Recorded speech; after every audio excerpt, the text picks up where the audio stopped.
देश में मुख्यमंत्री जी बने थे तब सिलेंडर कितने रुपए का आता था उनको शायद याद नहीं होगा। हमें याद है कि 345 रुपए का आता था, सिलेंडर कितने रुपए का आने लगा है आज। पेट्रोल हमारे हमें ध्यान है कि 45 रुपए 50 रुपए हुआ करती थी, आज कहाँ पहुँच गई है पेट्रोल। शाम को पुलिस आ जाएगी, झूठा कट्टा रख देंगे या दारू रख देंगे, क्यों परेशानी मोल लेंगे। ये होता है ना, हुआ है। हाँ, थोड़ा सा भी किसी के खिलाफ बोलो तो यहाँ पे ऐसा नहीं, हाँ हमारे यहाँ तो हमारे क्षेत्र में तो हुआ है। आज तो हुआ है, लेकिन गरीब लोगों के साथ कुछ नहीं हुआ है। गरीबों को तो कुछ लाभ मिला है और वो जाते हैं तो कुछ मिलता नहीं है, सब बड़े बड़े लोग खा जाते हैं। नाम क्या है? 2023 में तो कांग्रेस आएगी। इनका कहना दादा कि बीजेपी नहीं, कांग्रेस आएगी। बीजेपी ने तो अच्छा काम किया। बीजेपी ने अच्छा काम किया जरूर होगा, पर उनके जो कार्यकर्ता हैं छोटे छोटे, उनको गरीबों को परेशान कर रहे हैं। जैसे कि मनरेगा के जो रुपया निकलते हैं, जॉब कार्ड के रुपया निकलते हैं, अगर सच्चाई से हकीकत में गरीब दबा हुआ है, अगर उनसे जाके करवाएं तो उनके एटीएम कार्ड बीजेपी के कार्यकर्ताओं ने रख लिए, उनसे अंगूठा लगवा के 1200 रुपये आते हैं, 100 रुपये दे देते हैं, 1100 रुपये पे खुद ले जाते हैं। ऐसे नहीं, ऐसे प्रत्यक्ष बता देंगे, ऐसे प्रत्यक्ष बता देंगे गरीब लोगों के। जैसे कि लेटरिंग निकलती है तो 2000 रुपये ले लेते हैं उसके कमीशन के।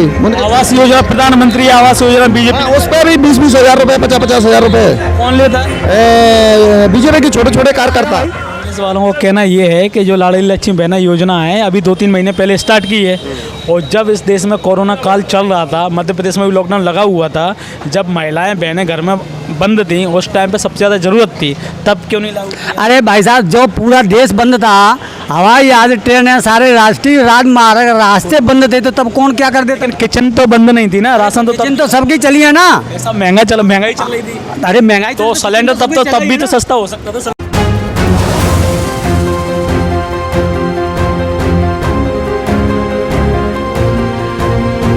नमस्कार, आप सभी का स्वागत है डिजिटल ग्वालियर चैनल। आप सब देख रहे हैं, मैं गौरव कुशवाहा। आज हम खड़े हैं दतिया में माई पीताम्बरा के पास में। पीताम्बरा माई का मंदिर यहाँ से 100 कदम की दूरी पर है। हम दतिया में खड़े हुए हैं और जानेंगे, मध्य प्रदेश विधानसभा में इलेक्शन आ गए हैं। दतिया विधानसभा से भारतीय जनता पार्टी से जो प्रत्याशी हैं माननीय डॉक्टर नरोत्तम मिश्रा हैं, जो मध्य प्रदेश शासन में गृह मंत्री हैं।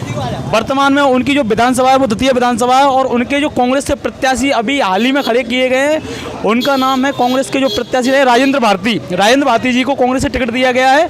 अवधेश नायक को रिप्लेस किया गया दूसरी कांग्रेस की जब लिस्ट आई उसमें। और बीजेपी पार्टी दोबारा आ रही है और पूरे बहुमत के साथ आ रही है, कहीं कोई दो राह नहीं है। ऐसा सर, आपका नाम?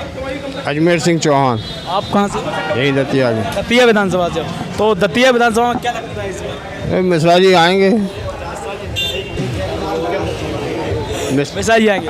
तो पिछले मिश्रा जी जो हैं 2008 से वर्तमान में अभी तक 2023 तक यहाँ पे विधायक रहे हैं, और लगातार उन्होंने जो काम करवाए बहुत बढ़िया काम किए, दतिया को चमका दिया उन्होंने। दतिया को चमका। जो कांग्रेस से जो प्रत्याशी आए हैं, जो यहाँ पे पिछली बार आ रहे भी थे, राजेंद्र भारती, हाँ, नहीं वो भी बढ़िया है, परंतु जो है इनका क्रेज इतना नहीं है जितना कि मिश्रा जी का है। आप ग्वालियर में कौन सी जगह से? खाटीपुर। खाटीपुर। तो आपकी विधानसभा ग्वालियर पूर्व है? हाँ जी। ग्वालियर पूर्व विधानसभा में इस बार क्या लगता है आपको? देखो, हमारा अभी ग्वालियर का 16 पूर्व का थोड़ा टक्कर का माया सिंह जी बीजेपी से आई हैं, हाँ, कांग्रेस से सतीश सिकरवार जी। जी, तो कांटे की टक्कर है, टक्कर कांटे की है, फिर जीतेगी हमारी बीजेपी पार्टी, ये आपको हम विश्वास दिला रहे हैं। तो बीजेपी पार्टी ने पिछले जो 2020 से लेकर अभी 23 तक है, वर्तमान 3 साल तो कंटिन्यूसली बीजेपी रही है। जी। तो उसने 3 साल में अभी कौन कौन से काम जो करवाए हैं यूथ के लिए, या कोई ऐसा काम? अरे बहुत काम करवाए। ग्वालियर में तो विकास की गंगा बह रही है भैया चारों तरफ से। हर चौराहे पे कैमरे लगे हुए हैं, कितना ट्रैफिक का व्यवस्था हुई है, कितनी रोडों को चमत्कार हुआ है। एक अभी मुख्यमंत्री महोदय जी ने लक्ष्मी लाडली योजना निकाल दी है, उसमें तो लाखों महिलाएं धन्यवाद दे रही हैं। उसमें कौन आ रहेगा भाई? पर 2005 से लेके और वर्तमान 2023 तक, बाकी के जो 18 से लेके 2020 तक जो थी कांग्रेस सरकार आई, 15 से 16 महीने रही, उसको अगर छोड़ दें तो बाकी 2005 से लेके 2023 तक वर्तमान में अभी तक बीजेपी है। तो उसने तब से लेके अब तक क्यों नहीं स्टार्ट किया? अभी क्यों किया? नहीं आप ये तो क्या, ये बड़े स्तर की बात है। कब की, जब जिसकी समझ में आती है, अधिकारियों की, में नेता लोगों को शासन के है, तो उस समय करते हैं व्यवस्थाएं। अब आप कहोगे ये सड़कें पहले क्यों नहीं बनी? 60 साल में कांग्रेसी सरकार रही, तब ऐसा क्यों नहीं हुआ? कांग्रेस वालों पाकिस्तान वाले अपने भारत के नागरिक सिपाहियों का सिर काट के ले जाते थे फौज का, साला वो पैदा नहीं। आज पाकिस्तान आंख उठा के नहीं देख रहा। बताइए मोदी की क्या स्थिति है? अमेरिका सुनता था कि आज मोदी का मिस कॉल उठाता है, अमेरिका मिस कॉल उठाता है, तो ये देश मजबूत हुआ है?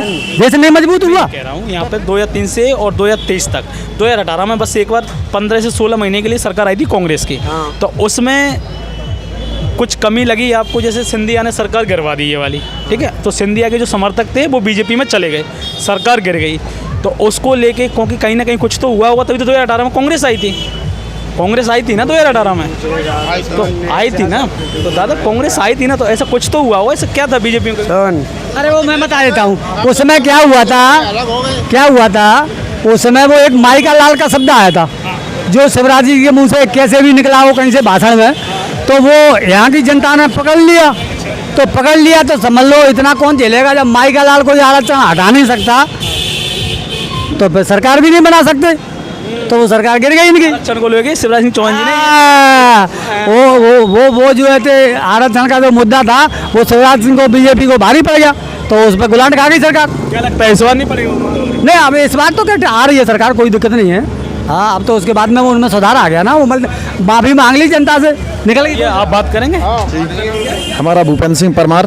बीजेपी ने अभी लाडली बहना योजना चलाई है, जिसके तहत महिलाओं को 1000 रुपए दिए जा रहे हैं, तो ये भी तो पहली बार? हाँ, ये पहली बार हुआ है, पर ये अगर जैसे उनको योजना देनी थी तो पहले से देते, चुनाव के पास में दी है, चुनाव के पास में, उससे लाभ तो हुआ है, पर चुनाव के पास में दी है, जो पहले से देते तो और ज़्यादा लाभ होता है। ऐसी कौन सी कमियां हैं जो बीजेपी इस बार पूरा नहीं कर पाई? बीजेपी एक तो भ्रष्टाचार ज़्यादा चला है। भ्रष्टाचार ये चला है कि अगर कहीं किसी गरीब आदमी की अगर थाने में रिपोर्ट गिर जाए तो 20,000 और 50,000 से तो कम लगता ही नहीं है। यहाँ तो वर्तमान में अभी मतलब पिछले कई सालों से यहाँ पे जीतते आ रहे हैं, 2008 से तो कंटिन्यूस जीतते आ रहे हैं माननीय डॉक्टर नरोत्तम सिंह। तो आ रहे, ऐसा नहीं है कि दतिया में विकास नहीं करवाया, विकास बहुत अच्छा करवाया है, पर जो छोटे छोटे कार्यकर्ता हैं उनको मंत्री जी को पता ही नहीं है कि जो हमारे कार्यकर्ता कर क्या रहे हैं गरीब लोगों के साथ। क्या करते हैं?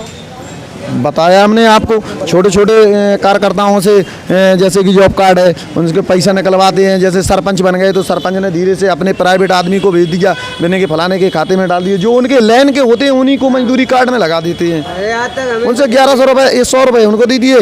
जैसे हमारे हमसौड़ा क्षेत्र से है, जैसे कि हमारे यहाँ देख लो, सरपंचों के हम ऐसा नहीं वीडियो तक भी दिखा देंगे, पर बुराई कौन ले ले। आपकी पंचायत में अगर गलत हो रहा तो आपकी पंचायत की शिकायत अपने कलेक्टर के पास में सवेरे शाम को पुलिस आ जाएगी, झूठा कट्टा रख देंगे या दारू रख देंगे, क्यों परेशानी मोल ले। ये होता है ना, हुआ है। हाँ, थोड़ा सा भी किसी के खिलाफ बोलो तो यहाँ पे ऐसा भी होता है? नहीं, हाँ, हमारे यहाँ तो, हमारे क्षेत्र में तो हुआ है, हमारे यहाँ किसी भी क्षेत्र में है कि नहीं, हमारे यहाँ हुआ है। पर दादा ने तो विकास किया है, जी मैं कहूँगा, ये नहीं है, विकास तो बहुत जबरदस्त किया है। जो चीज़ें नहीं थी वो चीज़ लाए हैं यहाँ पे। विकास तो हुआ है, लेकिन गरीब लोगों के साथ कुछ नहीं हुआ है। गरीबों को तो कुछ लाभ मिला है, और वो जाते हैं तो कुछ मिलता नहीं है, सब बड़े बड़े लोग खा जाते हैं। नाम क्या है? हमारा नाम चरण सिंह जाटव है। तो लाडली बहना योजना के तहत जो 1250 रुपये कर दिए गए हैं, पहले हज़ार रुपये, तो वो नहीं मिले? नहीं, पैसे तो वो मिले हैं। आवास योजना भी मिली है, लेकिन कम लोगों को मिली है, गरीब लोगों को नहीं मिली, पैसा वाले को ज़्यादा मिल गए। चलती है टाइम से चलती है, नहीं, वो तो इंदिरा जी ने पहले ही लागू कर दी थी। इंदिरा आवास योजना कब से चल रहा? अटल जी के टाइम से चली है वो तो। ये तो पुरानी योजना है, नई योजनाएं नहीं है, ये तो बहुत पुरानी योजना है। बाकी जो लाडली लक्ष्मी योजना, लाडली बहना योजना, ये तो एक लॉलीपॉप पे चुनाव का 18 साल से कहाँ थे मुख्यमंत्री जी? तो फिर तब से क्यों नहीं है लाडली बहना याद? उनका कहना तो ये है कि बहनों को मैंने ये दिया। मध्य प्रदेश में मुख्यमंत्री जी बने थे तब सिलेंडर कितने रुपए का आता था उनको शायद याद नहीं होगा। हमें याद है कि 345 रुपए का आता था, सिलेंडर कितने रुपए का आने लगा है आज? पेट्रोल हमारे ध्यान है कि 45 रुपए 50 रुपए हुआ करती थी, आज कहाँ पहुँच गई है पेट्रोल? अगर 1200 रुपए देके कौन सा अच्छा काम कर रहे हैं मुख्यमंत्री जी? तो इस बार क्या लगता है आपको 2023 के में दतिया विधानसभा से? दतिया विधानसभा का चुनाव भी कुछ नहीं कहा जा सकता, एक सुई की नोक पे आके खड़ा हो गया है। राजेंद्र भाटी जी टक्कर दे पाएंगे? टक्कर एक जने के हाथ में है, हम उसका नाम नहीं बता पाएंगे, वो किस साइड जाते हैं। क्या बात कर रहे हैं? दतिया में एक व्यक्ति ऐसा है, बराबर का चुनाव हो गया है। कौन है? दतिया का चुनाव नायक जी के ऊपर है, आप किस साइड नायक जी समर्थन देते हैं। अवधेश नायक जी किस तरफ जाते हैं उनके? वो माननीय कमलनाथ जी से बात करके डिसीजन लेंगे। अच्छा, तो ये दतिया का मूड बताइए। दतिया का जैसा कि आपने और कुछ बोलना चाहोगे यहाँ के बारे में, विधानसभा के बारे में? मध्य प्रदेश में तो कांग्रेस की सरकार आ रही है, माननीय कमलनाथ जी मुख्यमंत्री बनेंगे। भाजपा की विधायक ही है। मेरा नाम शिवराज कमरिया है। जैसा कि आपने सुना, मैं खड़ा हुआ हूँ दतिया विधानसभा माँ पीताम्बरा के जस्ट पास में मैं खड़ा हुआ हूँ। दतिया के क्षेत्रीय निवासियों से मैंने जाना और इनसे मैंने पूछा दक्षिण जो यहाँ की दतिया विधानसभा है, दतिया विधानसभा के बारे में, यहाँ के क्षेत्रीय लोगों के बारे में, यहाँ क्षेत्रीय मुद्दों को मैंने जाना और पूछा। और जैसे भी आपकी कोई राय हो, कमेंट करें, वीडियो में लिखें, अपनी जो भी आपकी सोच हो, समझ हो, उसको बताएं। डिजिटल ग्वालियर न्यूज़ चैनल से मैं कैमरामैन रमेश यादव के साथ गौरव कुशवाहा। जय हिंद, जय भारत।